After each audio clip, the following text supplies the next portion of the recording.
এক গ্রামে এক ডাইনি বসবাস করত। সে ছোট ছোট বাচ্চাদেরকে নিয়ে গিয়ে জঙ্গলে তার কালো জাদু দিয়ে বন্দি করে রাখতো।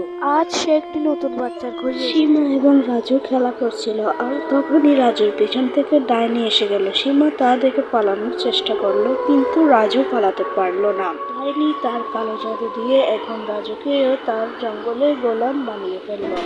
ডাইনি যা বলবে রাজু এখন তাই শুনবে। রাজু, তুই এখন তোর বন্ধুদেরকে আমার কাছে নিয়ে আসবি এই জঙ্গলে। বন্ধু চল, তোদেরকে একটা নতুন জায়গা দেখাবো যেখানে অনেক সুন্দর সুন্দর গাছ আছে, যেখানে অনেক সুন্দর সুন্দর পশু পাখিও আছে। তোদের সেখানে গেলে ভালো লাগবে। কি রে, যাবি? আচ্ছা চল, যাওয়াই যাক, কি বলিস? চল।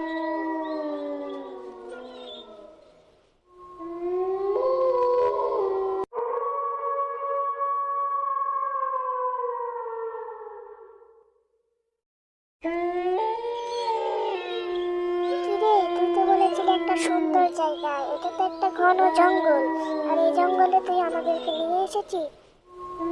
রাজুর বন্ধু সেই কথাটি বলার পরেই সেখানে ডাইনি হাজির হয়ে গেল। ও তোদেরকে এখানে নিয়ে আসেনি, আমি বলেছি ওকে তোদেরকে এখানে নিয়ে আসার জন্য। তুই আমাদের বন্ধু হয়ে এরকমটা করতে পারলি? ও এখন তোদের বন্ধু নেই, ও এখন আমার বশে।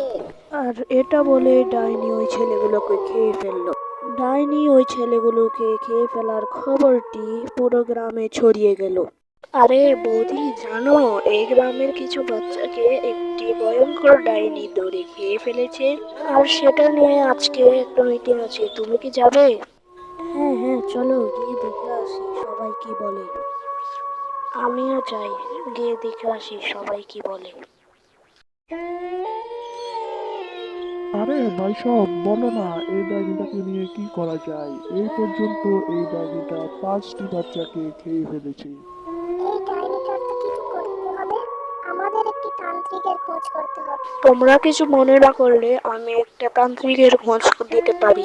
সে তান্ত্রিকটি অনেকই ডাইনিকে মেরেছে, এবং আমি শুনেছি সেই তান্ত্রিকটি সবারই মনের কথা বলতে পারে।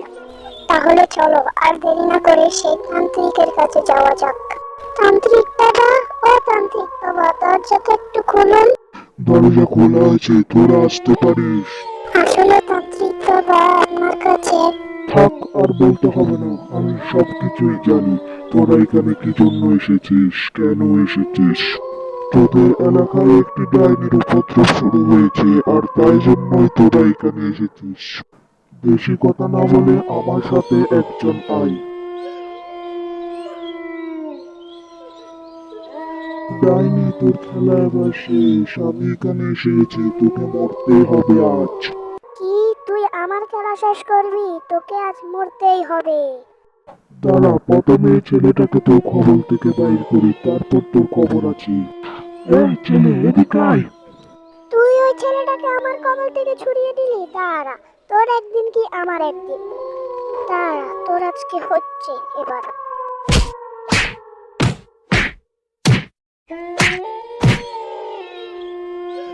আজকে তোর শেষ দিন।